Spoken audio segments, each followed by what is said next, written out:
இன்றைய புனிதர் அறிவோம். ஜனவரி 19. புனித 4ஆம் கனூட். கத்தோலிக்க திரு அவையின் தீவிர பற்றாளர். திரு அவையின் அனைத்து விதிமுறைகளையும் நடைமுறைப்படுத்தியவர். ஆலயங்களுக்கு நிறைய நிலங்களை வாரி வழங்கிய வள்ளல். எதிரிகளை மன்னிக்க வேண்டி மன்றாடியவர்தான் டென்மார்க் நாட்டின் பாதுகாவலர் புனித 4ஆம் கனூட். 1042ஆம் ஆண்டு பிறந்த கனூட் 13 குழந்தைகளுள் 3வது குழந்தை. சிறு வயது முதலே அரசவையில் ஆடம்பரமாக வாழ்ந்த இவர் கத்தோலிக்க திரு அவையின் மீது ஆழ்ந்த பற்றுறுதியும் பாசமும் வைத்திருந்தார். இளம் வயதை அடைந்த போது இவரின் தந்தை ஸ்வைன் இறந்தார்.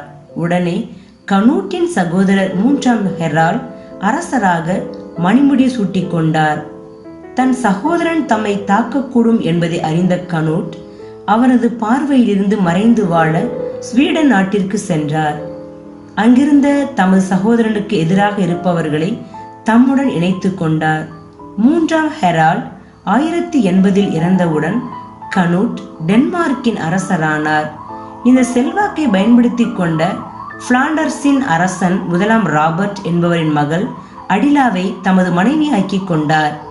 இவர்கள் வழியாக கார்ல் என்ற மகனும் செசிலியா இன்ஜெரிட் என்னும் இரட்டை பெண் குழந்தைகளும் பிறந்தன.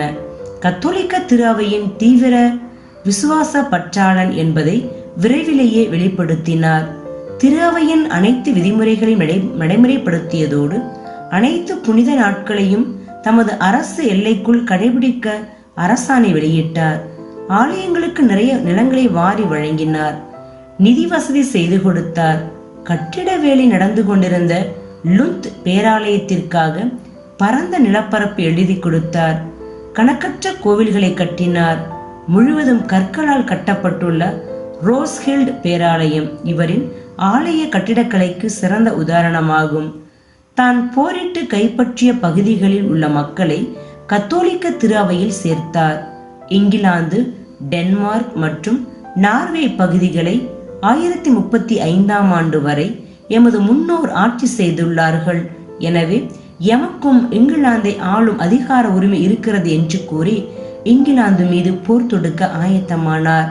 ஆனால் இவருடைய மற்றொரு சகோதரரான ஓலஃப் பல்வேறு விதமான தடைகளை ஏற்படுத்தியதால் போர் செய்யும் முடிவை கைவிட்டார் கனூட். கனூட் அரசரான 6ஆம் நூற்றாண்டில் எதிர்பாராத விதமாக டென்மார்க்கில் கலவரம் ஆரம்பமானது.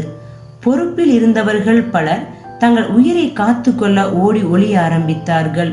அப்போது கனூட் தமது சகோதரர் பெனடிக்ட் மற்றும் ஆதரவாளர்கள் 17 பேருடன் அருகில் இருந்த ஆலயத்திற்குள் தஞ்சமடைந்தார்கள். ஜூலை 10, 1086ஆம் ஆண்டு பீடத்தின் முன் மண்டியிட்டு தமது எதிரிகளை மன்னிக்க வேண்டி கனூட் மன்றாடி கொண்டிருந்தார். அப்போது உள்ளே நுழைந்த எதிரிகள் வாளால் அவரை வெட்டி கொலை செய்தார்கள். இவரிடம் மன்றாடுகிறவர்கள் பல்வேறு புதுமைகளை பெற்று மகிழ்வதை கண்ட திருத்தந்தை 2ஆம் பாஸ்கல் 1101 ஏப்ரல் 19 அன்று இவரை புனித நிலைக்கு உயர்த்தினார். புனிதரிடமிருந்து கற்போம். கத்தோலிக்க திரு அவையின் தூண்கள் நாம் தான் என்பதை உணர்ந்து உண்மை கிறிஸ்தவர்களாக வாழும்போது நம் வாழ்வு இறைவனுக்குரிய வாழ்வாக அமையும்.